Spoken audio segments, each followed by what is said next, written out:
소식을 전하고 소통하고 소망을 드리는 만나보라에 오신 성도님들을 환영합니다. 만나보라 11회차 시작합니다. 저는 진행을 맡은 박의성 전도사입니다. 오늘 컨텐츠도 소식을 전하고 초대 목사님과 함께 이야기 나누는 시간을 갖겠습니다. 먼저 소식입니다. 송구영신 예배가 12월 31일 밤 11시에 드려집니다. 이 예배는 방역 패스가 적용됩니다. 2차까지 접종을 하신 분들만 들어올 수 있게 되는데, 그럼으로써 저희가 더 많은 분들이 함께 예배 드릴 수 있게 됩니다. 전체 공간의 70%를 채워서 예배 드릴 수 있는데요. 교인증이 아니라 QR코드를 준비하셔야 됩니다. 네이버나 카카오에 있는 QR코드에 접종 정보를 업데이트 하셔서 교회 오시면 자유롭게 입장하실 수가 있습니다. 접종하지 않으셨더라도 너무 걱정하지 않으셔도 됩니다. 또한 부속 공간에 30% 공간을 할애해서 접종하지 않으신 분들도 영상으로 예배 드릴 수 있도록 준비하도록 하겠습니다. 그리고 미디어로 함께 예배 드리시는 분들은 각 가정에서 촛불을 좀 준비해 주셔야 됩니다. 촛불을 준비하시고 또한 성경책도 함께 준비하셔서 예배 드릴 때 그러한 순서에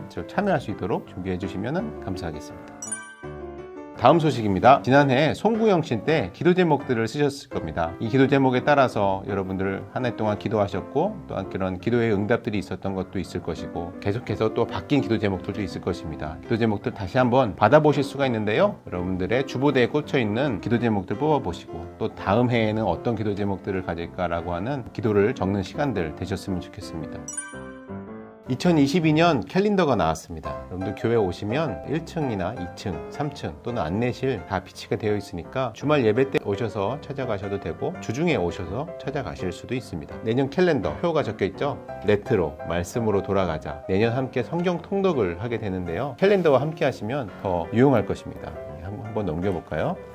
넘겨보면 이렇게 달력이 표시되어 있는데, 이 안에 보시면 언제 어떤 말씀을 읽어야 되는지 여기 스케줄이 다 적혀 있습니다. 이걸 가지고 계시면 더 통독에 잘 참여하실 수가 있겠죠. 또 교회 행사들도 다 적혀 있습니다. 그리고 달력을 이렇게 살펴보시면서 내년에 휴일이 며칠 있나 이런 것도 한번 살펴보시고요. 그리고 뒤쪽에 보시면 교사업장도 이렇게 들어 있습니다. 그래서 교회 오셔서 가져가시면 되겠습니다.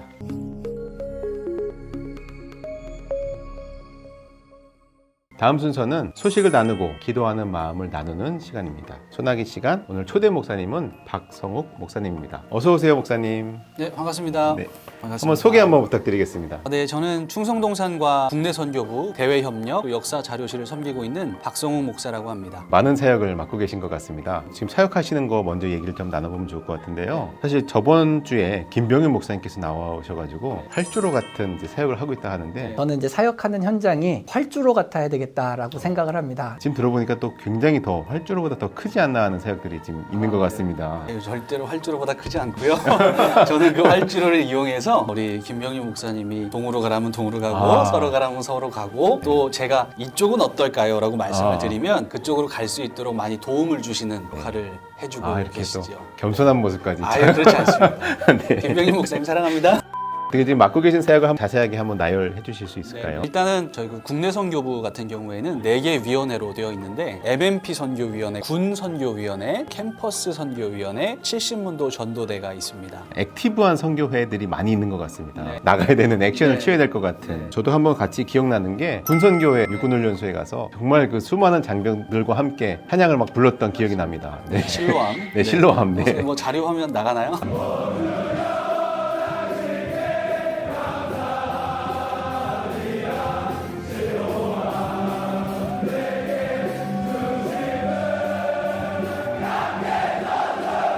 굉장히 그때 그 열정과 네네. 그리고 아마 제가 봤을 때는 그때 이제 같이 찬양하면서 받은 스트레스를 다 푸는 게 아닐까. 네, 저도 그랬던 기억이 나는데 굉장히 장관이죠. 장관이고, 제가 19년도에 그 논산 육군훈련소 연무대 교회죠. 네네. 거기에서 이제 그 행사를 진행했을 때 그 준비하는 기간도 굉장히 길었고 힘들었지만 장병들 세례를 주고 하는 부분들을 이제 같이 진행하면서 굉장히 큰, 오히려 저희가 더 은혜를 받았던 그런 기억이 나죠. 또 이렇게 많은 사역들 중에 플러스 되는 사역들이 있더라고요, 제가 보니까. 네, 제가 원래는 교구에 오기 전에는 담임 목사님이 수행을 했었어요. 네네. 목재실이라고 저희가 네. 이제 줄여서 얘기를 하는데, 네. 그때 맡았던 사역들이 같이 온 거죠. 네네.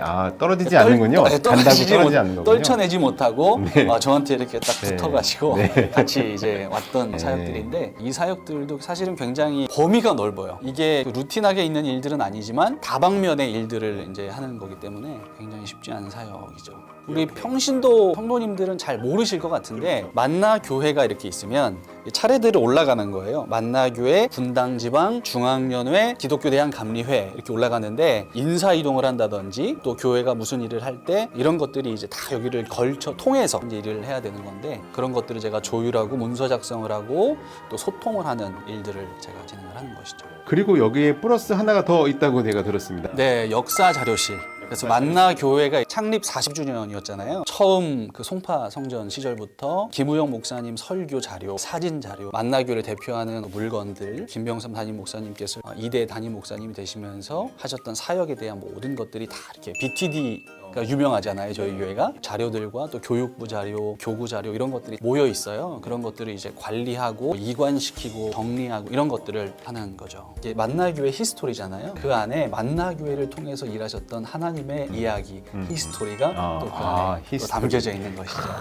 목양을 또 맞습니다. 하고 계시지 않습니까? 제가 뭐 여러 사역들을 하고 있지만 이제 사실은 저희 충성동산 성도님들과 함께 신앙생활하고 또 그분들을 돌보고 하나님의 말씀과 기도로 든든한 반석 위에 서가는 이 사역이 저희 어떻게 보면 메인 사역인데 저희 동산지기 권사님도 늘 말씀하시는 게 전쟁터에 나가면 전방이 있고 후방이 있잖아요. 우리 리더님들은 전선 최전선에 있는 분들이다. 정말 힘겹게 믿음 생활을 이어나가시고 또 열매들을 돌보시고 했는데 우리 리더님들 정말 이 자리를 빌어서 제가 감사드리고 또 2022년에 함께 하시게 된 우리 리더님들 정말 주님의 이름으로 축복하고 이번에 레트로 말씀으로 돌아가자 만나기 2022년 가지고 가야 할 주제인데 영혼 구원을 위해서 함께 나아갔으면 좋겠습니다. 우리 리더님들을 위해서 박수 한번 이렇게 쳤으면 좋겠습니다.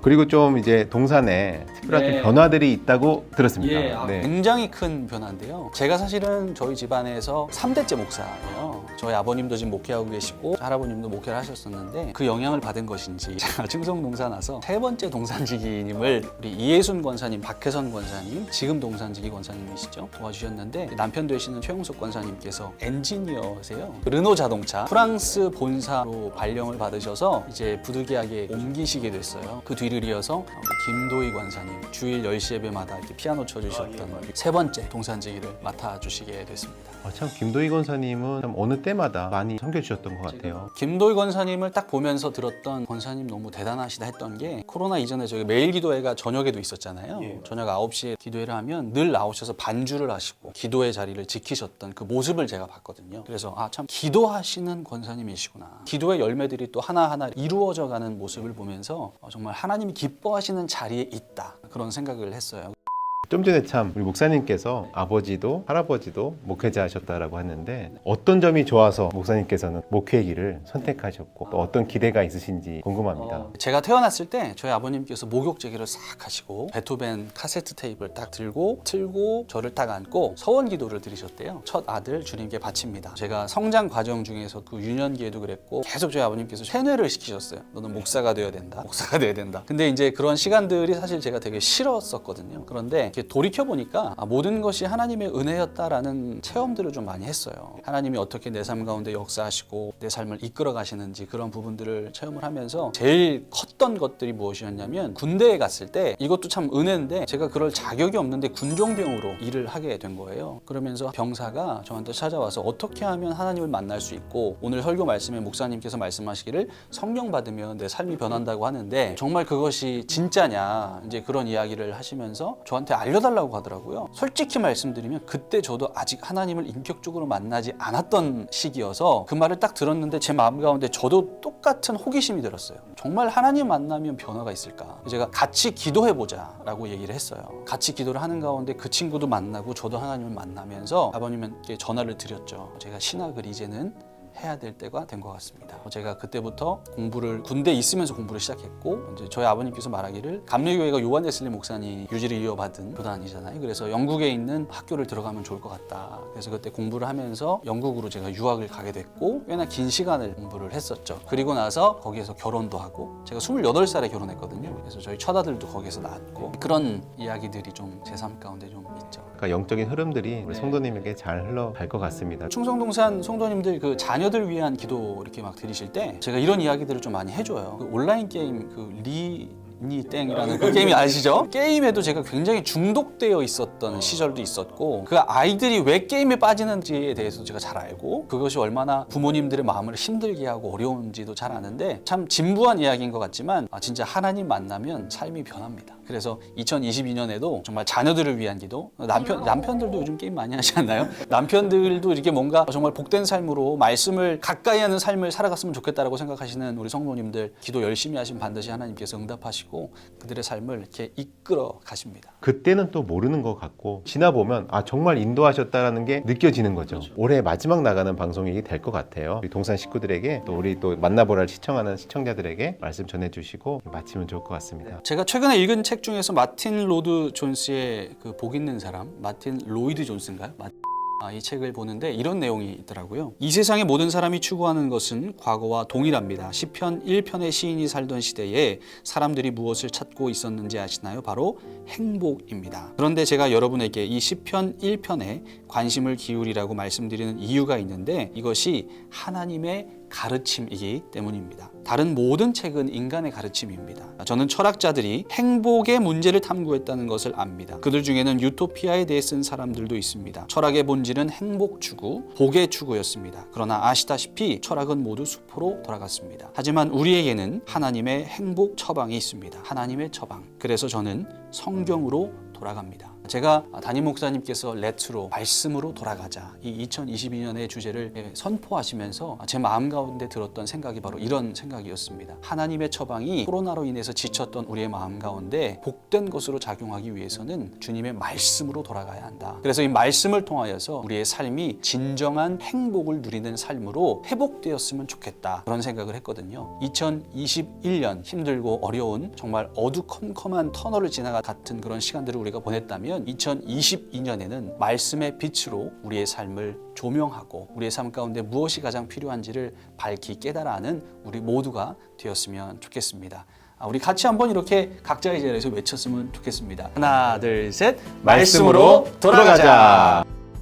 저도 이제 논산 욕구훈련소로 나왔는데 참 저도 나왔습니다. 저도 그러세요? 27년대 저는. 그랬어요. 네. 저는 23년대. 그러셨는데. 선생님 어떻게 영국에서의 좀 어려운 점은 없으셨나요? 아까 영국 얘기하셨죠. 영국이요? 인종차별이 가시죠. 저는 제가 얼굴이 하얘서 인종차별이 없을 줄 알았어요. 근데 인종차별이 많더라고요.